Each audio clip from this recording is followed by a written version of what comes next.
پاکستان تحریک انصاف خیبر پختونخوا نے کالا باغ ڈیم کی مخالفت کر دی ہے۔ پارٹی نے معدنی وسائل سے متعلق معاہدوں پر خیبر پختونخوا اسمبلی کو اعتماد میں لینے کا مطالبہ کیا ہے۔ مزید جانیں گے ڈان نیوز کے نمائندے عارف حیات سے۔ عارف حیات، مخالفت کی کیا وجوہات سامنے آئی ہیں، کیا تفصیلات ہیں آپ کے پاس؟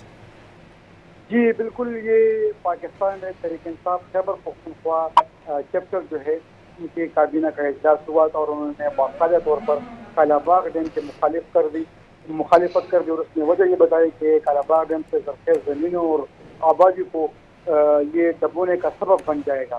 اس کے علاوہ صوبائی حکومت کو ایکشن سول پاور ایکٹ کا قدم قرار دینے اور اس کے خلاف اپیل اور دینے کی بھی ہدایت کر دی پارٹی کے صوبائی کور کمیٹی نے، اور اس طرح صوبے میں ورث کے خلاف جو سیاسی بنیادوں پر بننے والے مقدمات ہیں، جھوٹے مقدمات، ان کو کہا گیا ہے ان کو بھی ختم کیا جائے اور معدنی وسائل سے متعلق معاہدوں پر خیبر پختونخوا اسمبلی کو اعتماد میں لے جانے کا جو مطالبہ ہے وہ بھی پارٹی کے صوبائی کابینہ نے صوبائی حکومت سے کی ہے۔